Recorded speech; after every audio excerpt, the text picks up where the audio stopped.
We will start today with a very short announcement by Darian from Amazon Robotics. Is that correct? Cool. I'll keep this short. You guys know how to make someone feel welcome. Very briefly, my name is Darren. I'm here with David Kelly. We are from Amazon Robotics, but we graduated here from M Engines in CS and OR. And we're here doing a tech talk this evening. So I just put the details on the board. Hosted by ACSU. It'll be Phillips 203 from 5:30 to 7. Talk a little bit about some of the real-world challenges we faced when we designed software for robotic systems. And we're looking for co-ops. So if you're interested in coming to talk to us, find out more about what we do, or interested in working with us, please join us. And there will be pizza. Awesome. Thank you. Thank you.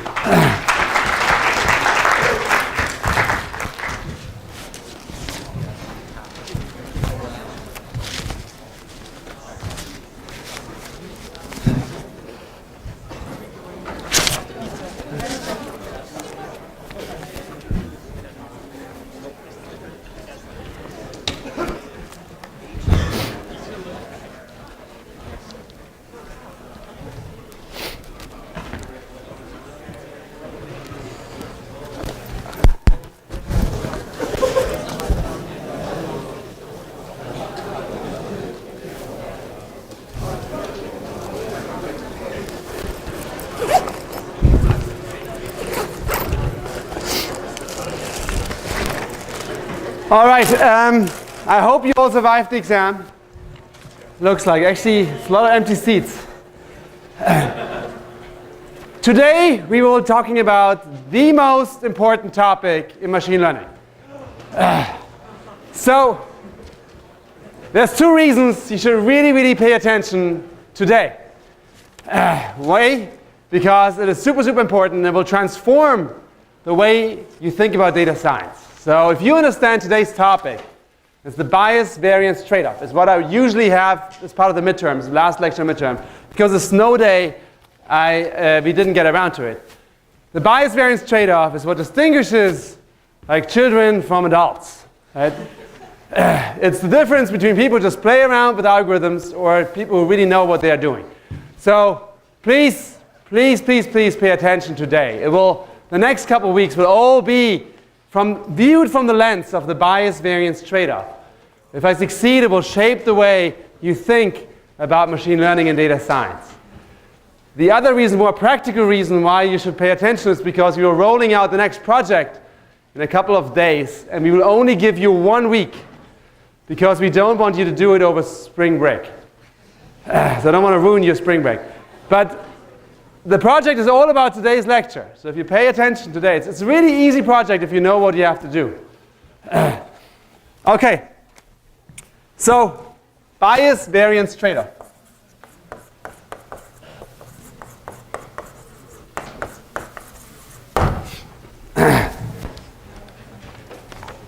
The big picture of the bias variance trade-off is that what we will look into today is the generalization error. So far, what we've done is we've always minimized the training error and basically hoped that what we do will lead to a low generalization error.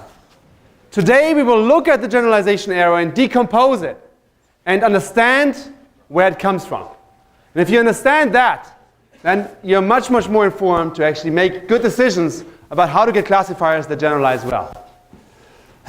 Okay. So the setup is the same as usual. We have our data points x1, xn, yn. And so because it's easy, it holds generally what we are doing today, but the derivation is much easier if you do it in a regression setting.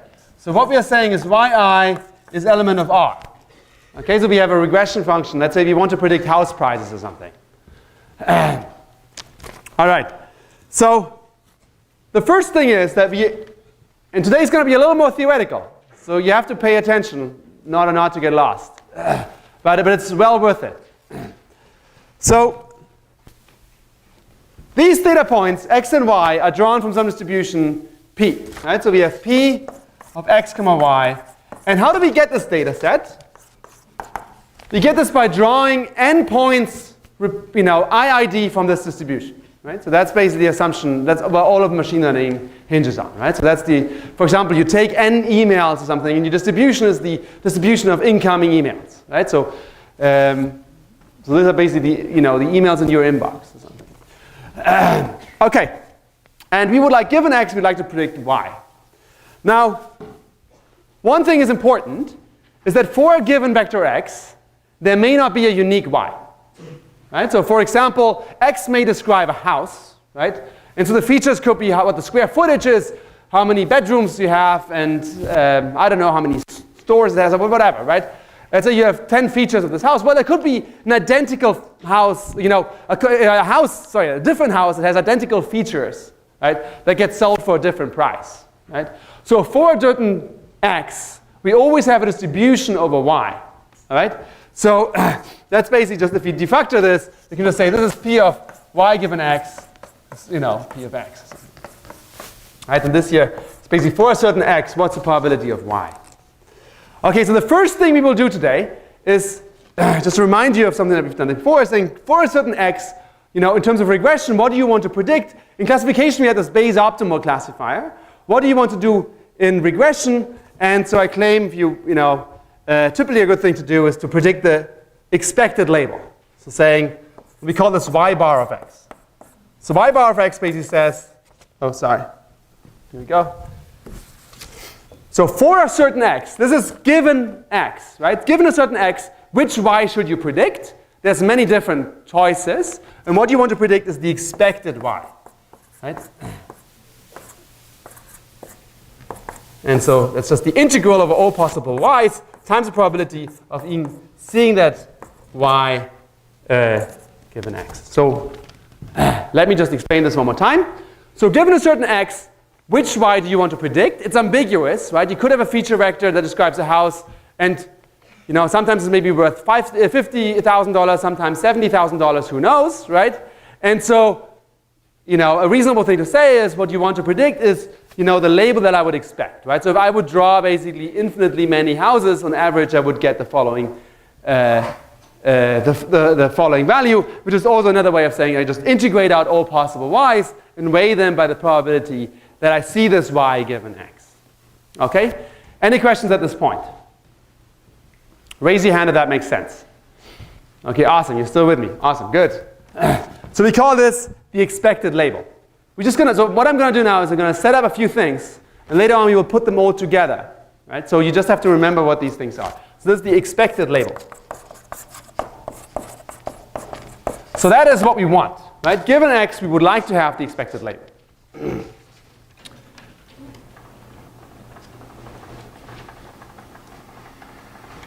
Okay, good. Now we can go on. So let's say we have this data set D. What do we typically do? We are machine learning people, right? At this point, you're one of us. So what do? We have some algorithm, some machine learning algorithm. And what does that algorithm do? We stick in the data set, the training data set, and out comes some function, h. Right? We call this the hypothesis. So we call HD. HD, this is the classifier that we are learning. This is a function that takes an x and outputs some value y. And what is this? This is the output of some machine learning algorithm A that takes as input the training data. Okay, so for example, this could be a perceptron, right? You stick in the data set D, and out comes some classifier, which in this case is a linear classifier. It's just that's defined by the choice of A that we're using. Right? Or it could be an SVM or something. Any questions? All right, so this is what we do in machine learning. Right? We basically come up with these algorithms A. That's what I do all day. Okay, so given that we now do this, so given that we now have a training data set D that we drew from this distribution P, and we have these n data points, we now stick them in our algorithm, we get our H, we can now say, well, what is the expected error that we get, right? So this is the generalization error. This is what we're interested in. So we can measure the training error on the data set D.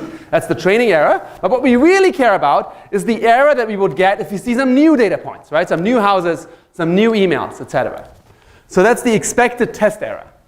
And now here comes the important part. Expected test error given HD. And this will become, you will understand in a second why I'm emphasizing this so much, right? So given a specific classifier, so you train your SVM, now out comes some classifier H. What is the expected test error given that classifier?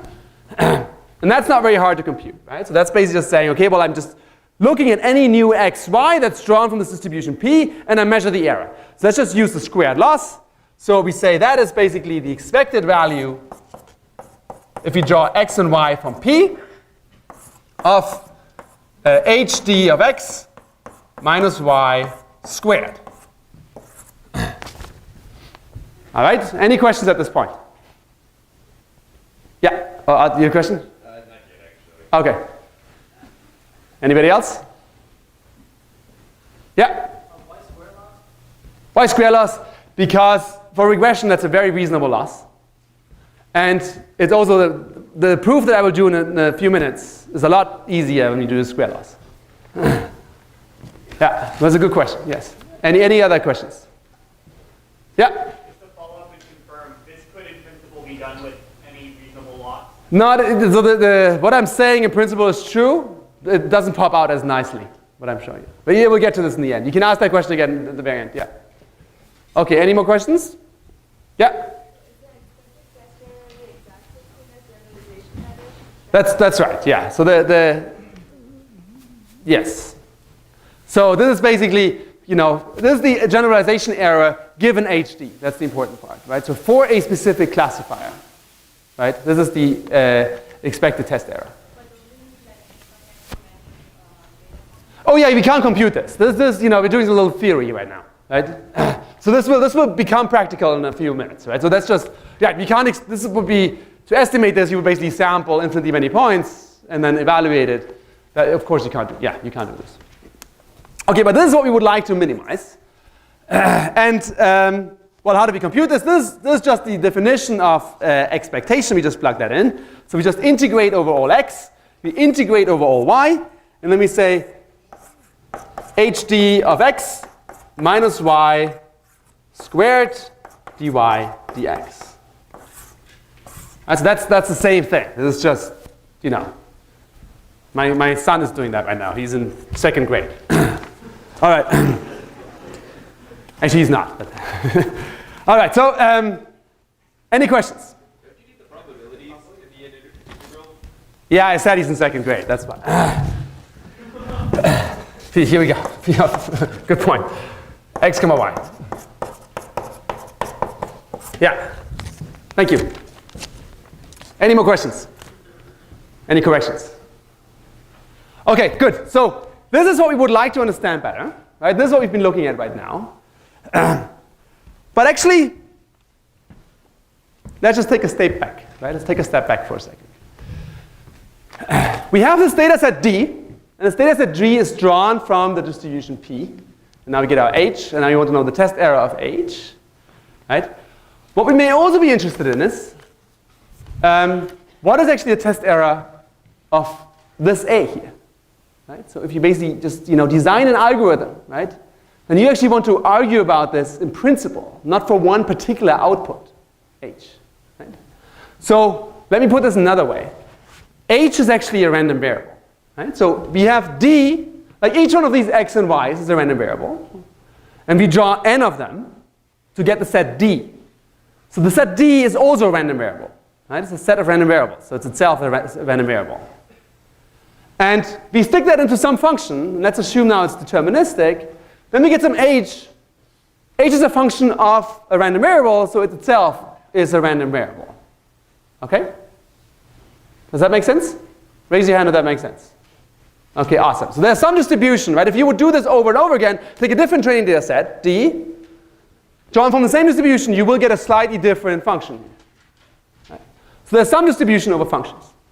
So what we can do is actually not just compute the expected test error, we can also compute the expected function H that we would get. Right? And that's the following. It's the expected classifier. We call this H bar.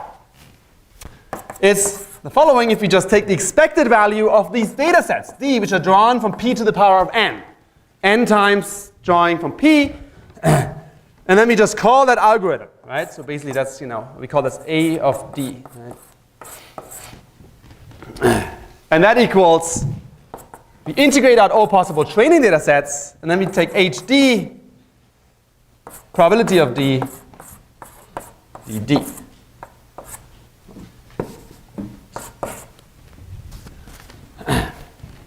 Can anyone tell me, how would you estimate this function? How would you estimate this value? Any ideas? Yeah? Sample a whole bunch of points and then make a whole bunch of different training sets and then train your algorithm on them? And average the outputs, right? So basically, that's exactly right? So basically average the HDs that you get. And so, if you have enough data sets, that it becomes exactly this, right? That's the weak law of large numbers. Okay, any questions? So this basically says, this quantity, what's H bar? H bar is basically, if I had infinitely many training sets. Right? On average, this for every x, this is still a function, right? For every x, it outputs one value. And that is the average prediction that I get, right, across all classifiers if I had infinitely many training sets. Okay, any questions?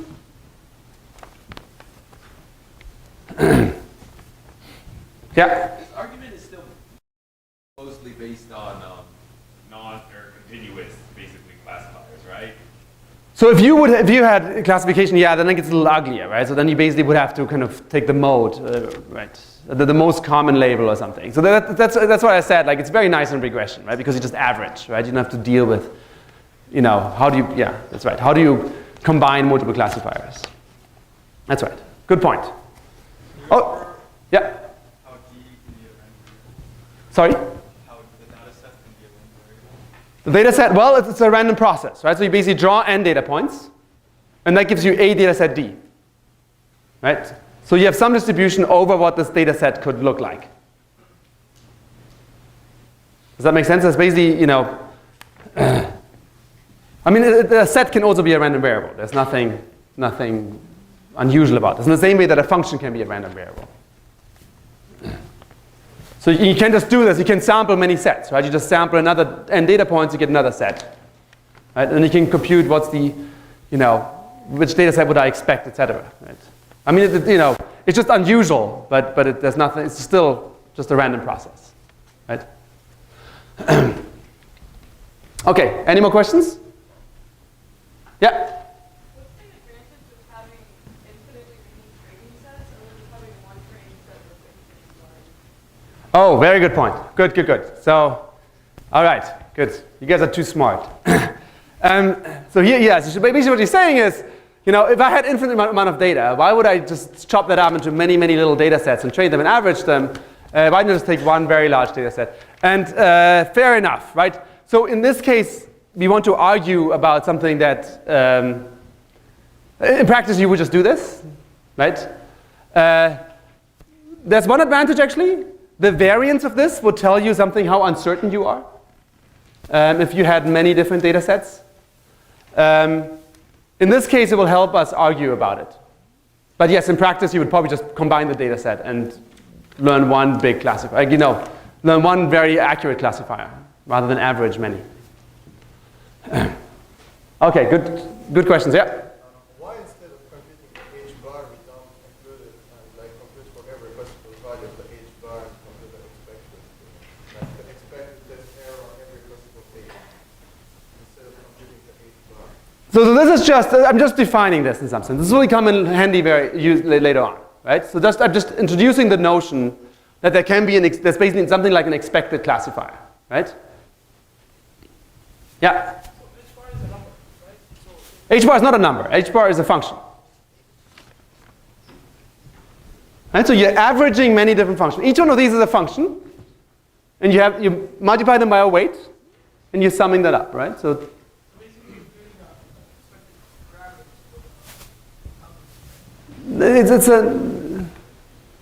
I mean, if it's a linear function, but I mean, be careful, right? This could be this could be decision trees. This could be something non-linear. It's really, it's really a function. Okay, yeah, last question? Oh, n to the power of n, because we draw n times. So that's the distribution D. D is drawn from this distribution, which is basically just p to the power of n, which means you draw n data points from p. That gives you a set of n points. Yeah, good question. All right. Now, I guess you have it all on your sheet. So,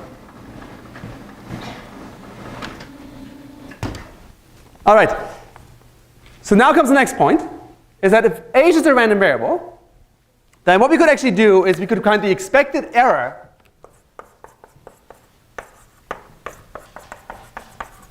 of our algorithm A. Right? No longer conditioning on h. Right? Early on, we basically said we take our data set, we train a classifier h, and we want to know what is the generalization error of this classifier. Right? That's a little unsatisfying, because if you invent a new algorithm, right, you don't want to know what's the expected error of one particular output of your algorithm. Right? You want to know how well does your algorithm do. Okay? And that's A. Right? So A is really kind of SVMs in general. Right? That's what A is. And it's some procedure to come up with classifiers. And how do we do this? Well, we say we basically have to integrate out h as well. Right? We basically say, okay, we go over all our data point x and y. We want to know what is the error on this on such a point in expectation. But we are also drawing h's at random. Right? So we're basically saying we also have d drawn from p to the n. And then we say, what's the error of hd of x minus y squared? So one more time, let me just walk you through it one more time. The expected error of our algorithm A is computed the following way. Right? So first I draw a data set D, a training data set. The first thing you do is you draw a training data set, then you train your algorithm, then you get an HD, then you take the test point x and y and compute the error. Right? And how large is that error in expectation? Right? So if you would do that 10 million times, so 10 million times you get a new training data set, train a new classifier, then draw one more point pair x and y, test it on those, and what's the average error? That's the generalization error of the algorithm. Any questions? Yeah? Wait, too fast. Yeah. So you can approximate this by splitting, and we will later on do this. That's right. So this is basically the same thing that we had before, but now we also have this integral over D. So we integrate out every possible training data set that you could have.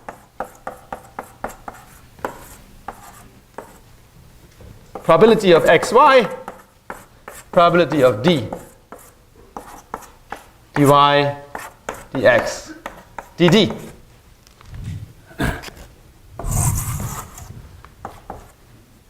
Okay, good. Any questions? All right, and this is exactly the term that we will now decompose. Right? So this, I claim, this is what we are really interested in. Right? When we make a choice about which algorithm to choose, or when we design new algorithms, etc., right? What we would like to know is, for a certain data distribution P, how well are we going to do? Right? And you want to pick the algorithm that allows such error. Okay. Yeah? The probability of x and y, isn't that not independent with the probability of d? No, x and y is the test point. Right, so these are n data points drawn from P, and that's the n plus 1th data point drawn from P. So it's totally fine. They're independent. All right, good. Who's ready? Raise your hand. Oh, some are very reluctant. Like, okay. So now if you turn around.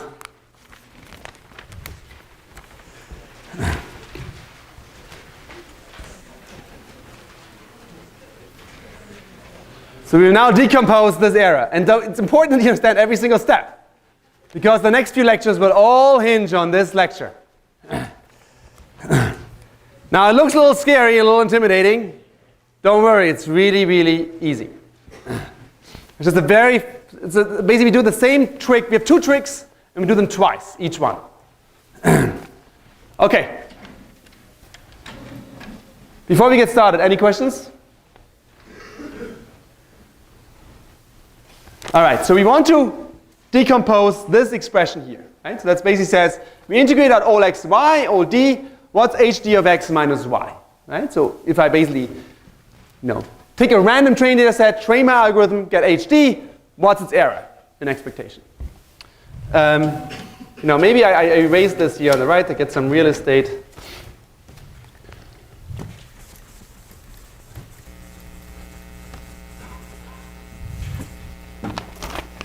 All right, so here's the trick I'm doing. I just take this expression here, and I subtract and add h bar of x. Does anyone remember what was h bar of x? The expected classifier, right? That's right.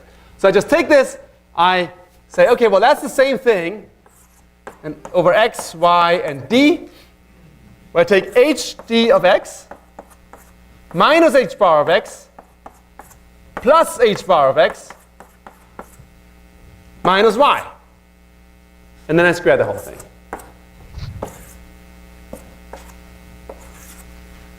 Okay, does that, people believe me? Right, so I'm just adding something and subtracting it right away. Like, clearly I'm not doing anything here. But now I can do something beautiful. I can just put parentheses around here and around here. Right, that's still, I'm still not doing anything. Okay? Any questions? All right. So the trick is now I can actually, compute out the square and look at the individual terms. So what we want to do is we want to analyze and get to the bottom of where does this error come from, right? Why do we have such a high error? And so if I now complete the square, then I first look at the first term. So this is the following: e of over h of x, one second. That's actually a mistake here. It shouldn't be h bar. All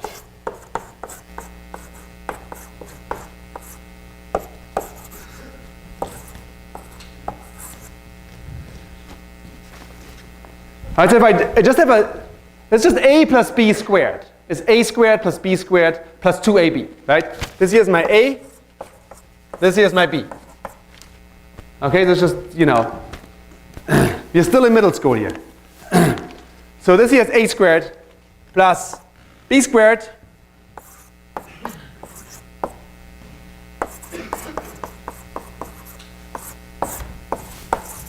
plus ab, 2ab.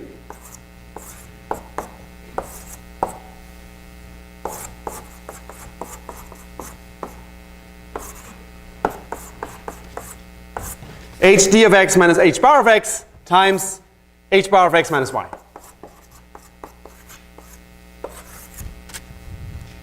Okay, this here is a squared, this is b squared, this is 2ab.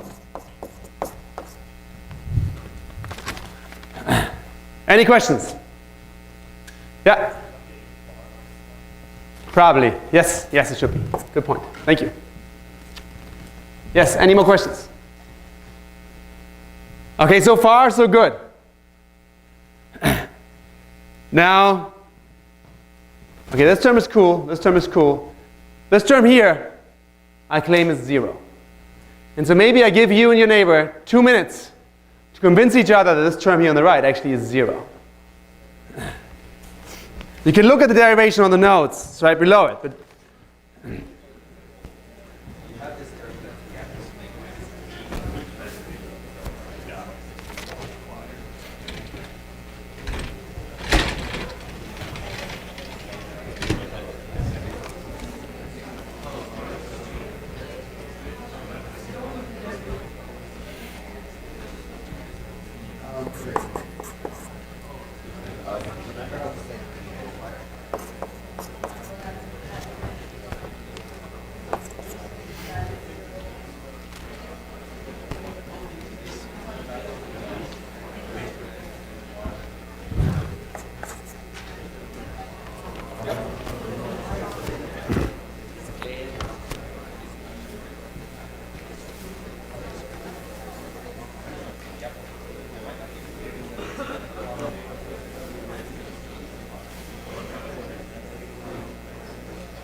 I understand why we can get rid of the middle term. But why can't we make the same argument to get rid of this term? Because essentially what we're saying is that the thing minus its mean This is should not be a Two bar. problems. Yeah, I understand You know the that, answer to but, one of them and then offsides for the other. if you, the argument basically here is that if you take the thing minus its mean and take the expected value of that, it's 0, right? But that's what we're doing here anyways, and x and d are independent. I think you're interesting. I was gonna finish algo tonight, and like. If you sorry, want 1 to, second. I'll start and now tomorrow. But if it leaves you to go to Oxford and try next week. Friday morning. Like, we could split the expectation value of x comma d into expectation of x and expectation of d, and then make the same argument, correct? No, because it's in a Also, I square. don't know if it'll be This helpful. is squared. You should go to like. Oh, okay. Got it?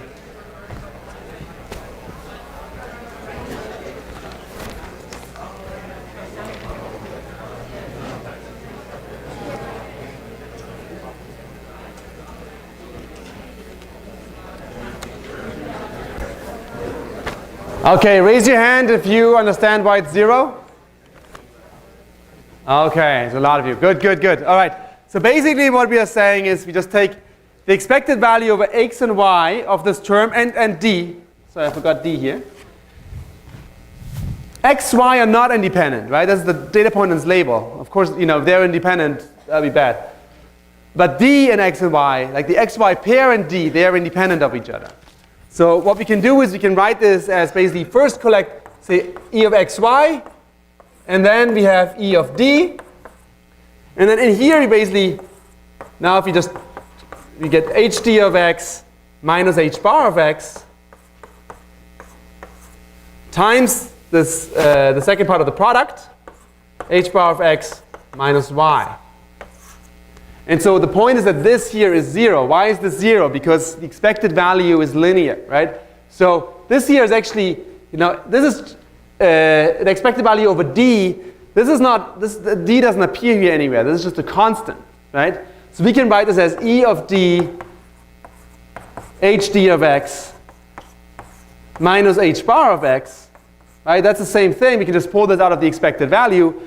What is this? Well, that's exactly h bar of x, right? So we get x bar of x minus h bar of x equals 0. And we multiply this with this term, everything disappears. Okay? Any questions about this? We will use the same trick in a few minutes a second time. So that was the first trick was to just add this term and subtract it. The second trick is to discover that this here, this cross term must be 0. Okay, who's ready to move on? All right, we're almost there, guys. We're almost there. It's so close. Okay, so this here is 0. Big fat 0. Awesome.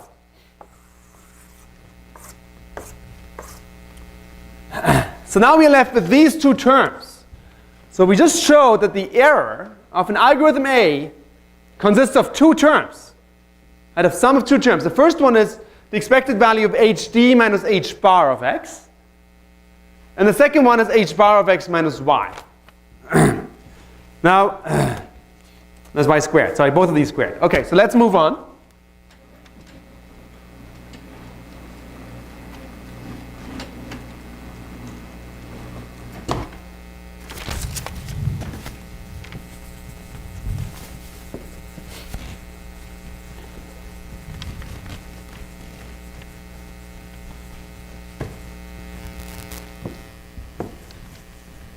Okay, good. So if you look at the first term, you will already see something wonderful shining through here. And that, what is this? This is h of x minus h bar of x squared. Right? So it's basically, what is h bar of x? Is the mean function value. And h of x is the one of your particular random variable, which is the classifier you just drew. And if you square the difference from a random variable and its mean, what you get is the variance. Right? So this is the variance of basically your prediction. All right, so this is nice. We can interpret this very well, and we'll get to this in more detail in a minute. Okay, we still have the second term. And the second term is h bar of x minus y. So let's just look at only this term right now and decompose that one. Expected value h bar of x minus y squared. And we have this over x and y. And now we do the same trick again. We just do the same thing, right? We add and subtract the mean. Earlier we had h here, so we subtracted h bar and added and subtracted h bar. Now we have y here, so what do? We add and subtract y bar. So it's exactly the same step, same argument we're making. We say this is h of x minus y bar of x plus h of x, wait 1 second, plus y bar of x minus y, and the whole thing squared.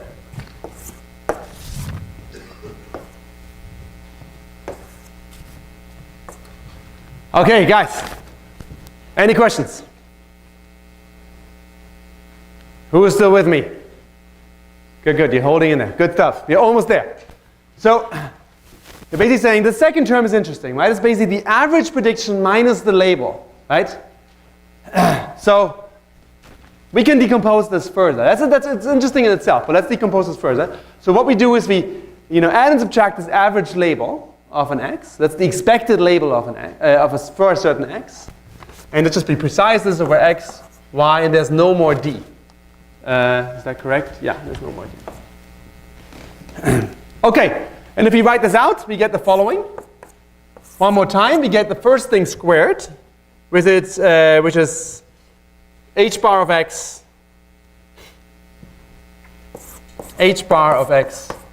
minus y bar of x squared. Again, this is a plus b squared, so this is a squared. Now we need b squared, which is y bar of x minus y.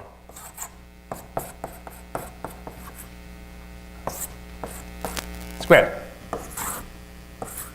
Plus 2ab. And I claim this is again 0. This is 0. Right? Why is this? Let me just draw it here one more time.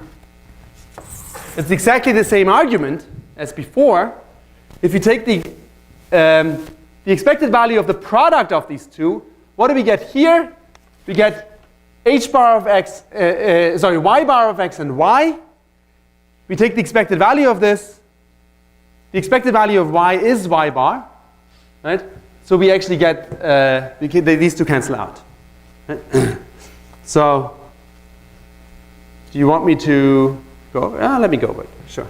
So how do we? So here's the idea. We best have e of x, comma y. So this time they're no longer independent. We have to be a little careful. So what we do is we say we first go over x, and then we go over y given x. Y given x. This is how we can basically decompose into two different expected values. So that's the same thing. And then we look at the product of these two terms. That's y bar of x minus y. And then the second term is h bar of x minus y bar of x. Don't worry about this term here on the right. But here, what do we get? Expectation, basically say first is the expected value over x, and then over y given x. So that's the trick. And now, given x, right? What's y? Well, y bar of x, in this case, actually a constant, right? This doesn't involve here we take the expected value over y. This term here does not contain y. It's y bar of x. That's the function of x. Has nothing to do with y, right? Don't be fooled by the fact that there's a y in there, right? So this here is a constant, right? So this here is just y bar of x minus the expected value y given x of y. And what is this? That's exactly the definition of y bar of x. So we get y bar of x minus y bar of x is 0. Right? So this thing, once again, disappears, right? Into some good feeling. Any questions?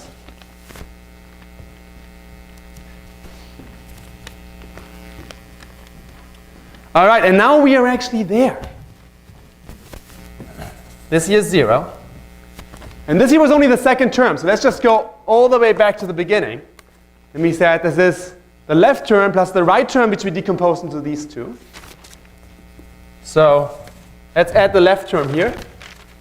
That was E of x comma d, hd of x minus h bar of x.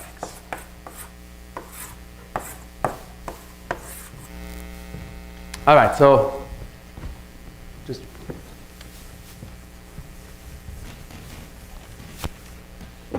all right, and now take a deep breath. Because what we just showed is that the expected error of an algorithm decomposes into these three terms. And let's look at each one of these. So this one here, what is it, right? I already gave it away early on. So we basically take this particular HD that we drew from the training data set and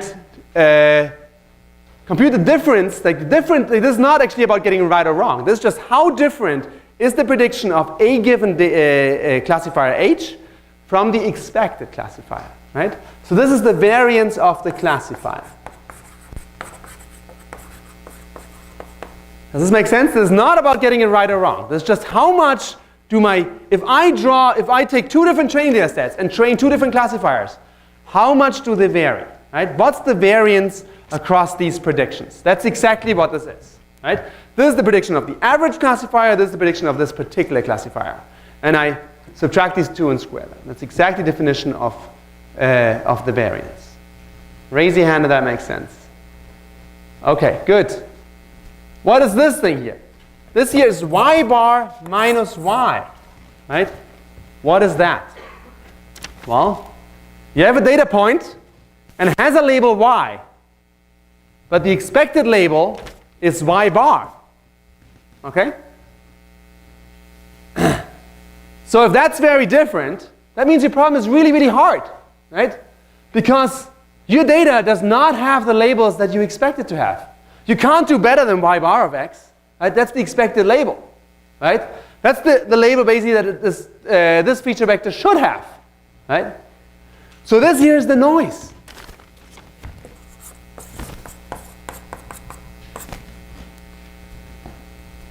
Does that make sense? So if you have really noisy data, right, that means that the same feature vector, the same description of a house, right, could sometimes be worth 100,000, sometimes be worth 1 million. Right? So you have a lot of discrepancy. That's exactly what this captures, right? For a certain x, what is the average label that we get? What's the expected label we get? And what is it really, right? If I draw one, right? So that's the noise. And what is this thing? This is called the bias squared. And what is the bias squared? The bias squared basically says if I had, infinitely many training data sets, right? And get the expected classifier, right? And noise doesn't matter, right? I'm not trying to predict the y for x. I predict the expected label, right? So noise is no longer an issue. How much error would I still get? Okay? And what does that capture? That basically captures how much my classifier is biased towards some other explanation that is not really in the data. Right? So for example, the data could be nonlinear, right? There's not a linear decision boundary. Or let's say we have regression here. So it's just not linear, but I'm fitting a line to it, right? And no matter how much data I have, right? No matter how many classifiers I'm averaging, I will always make some mistake. And that's just because my classifier is biased towards a very specific solution, right? And more data will not convince it otherwise. That's the bias of the model. Any questions?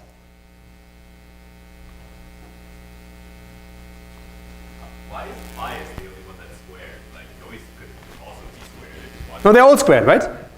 They're all squared, but only bias is actually bias squared. Oh, I see. Well, it's because this is actually the noise of that loss, right? This is the variance. Yeah, I guess it's just what we call it. Okay. Yeah.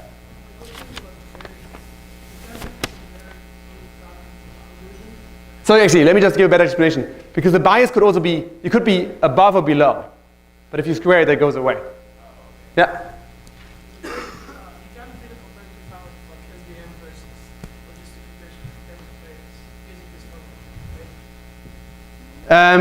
No, I mean, basically the ultimate error that you're getting, right, is basically the sum of these three errors.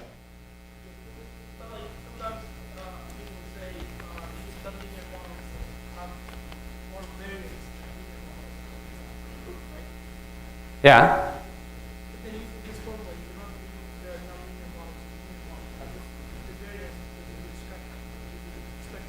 No, what? This is more about your understanding. Like, you shouldn't actually plug in data in here, right? This is for you to understand that the error is actually, it's a sum of three very precise things. It's the bias, the variance, and the noise of your algorithm. Sorry, the bias and variance of your algorithm and the noise of the data. Right? And those three parts, that's all there is to it, to the error. And so what we will do in the next couple of lectures is actually, I will talk about how to reduce each one of these, right?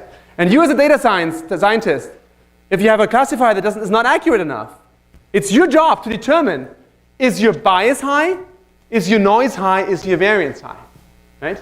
And then do exactly the right measure to decrease the value that's actually large, right? Each one of these is quadratic, right? So if you reduce the wrong one, and this is actually what you see all the time in practice, right? People have algorithms that don't work, and they have a bias problem, and what do they do instead to decrease noise or decrease variance, right? Which is not their problem, right? So you have to basically sharpen your mind, sharpen your eyes for what's really going on when you train a classifier. Let me give you, I just want to do a little exercise before turning around. Do not turn around. Do not turn around the notes. I want to give you a little bit of an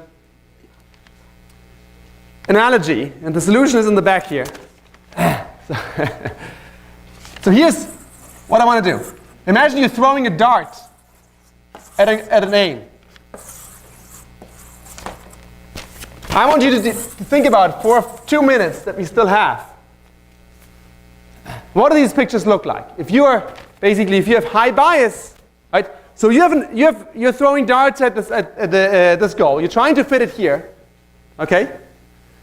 Let me give you one, right? So here, this is low. 1 second. No variance,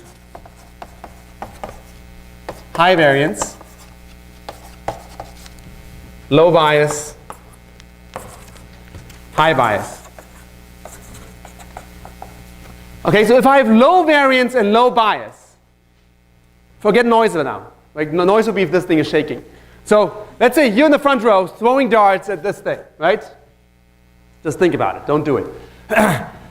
If you have low variance and low noise, what happens is you have very little error, right? You're going to throw all the darts right here at the center. Now, here's the question. If you have high variance, we can decompose this error now in variance and bias, right? So what happens when you have high variance? What happens when you have high bias? What happens if you have both? Discuss it for 1 minute with your neighbor.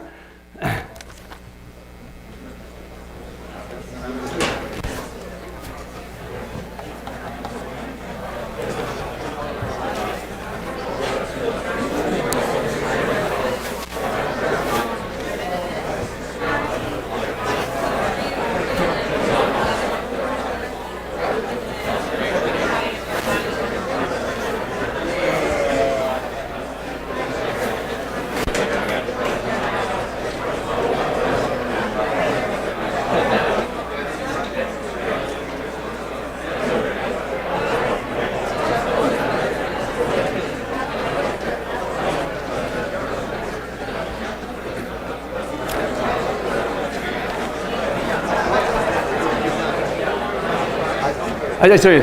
Okay, we're out of time, so let me just show you what I mean. So if you have low variance, no bias, you always hit this exactly, right? If you have low bias and high variance, what does that mean? I'm just, So if you have low bias, this means an expectation you're dead on, right? But your different throws, they vary a lot, right? So it looks like this. But if I would average all my darts, I would be right here in the center, right? And some may be here, right? But, so in expectation, my darts are right here, right? But I have high variance, so sometimes I'm a little bit to the right, sometimes I'm a little bit to the left, a little above, a little bit no, right? But there's no systematic error, right? Like I have no bias. I'm not biased towards any other goal, right? I'm shaking a little bit, right? Need a drink or something. So here's the other scenario. What if you have high, sorry, where am I? Low bias, high bias and low variance. High bias, low variance means I'm not varying a lot, right? I'm always hitting the same point with laser accuracy, but unfortunately, you know, my glasses are a little off, and I constantly hit this point here, right? With amazing accuracy, right? Like my variance is very low, but I'm just biased towards a slightly different solution. Okay, that's this error here. And the worst of all words is when you have high bias and high variance. That means in expectation you're off, and you actually vary a lot, right? So you're basically really going for this goal here, right? And you don't even hit that one very well. Right? Okay, awesome. We'll see each other on Friday.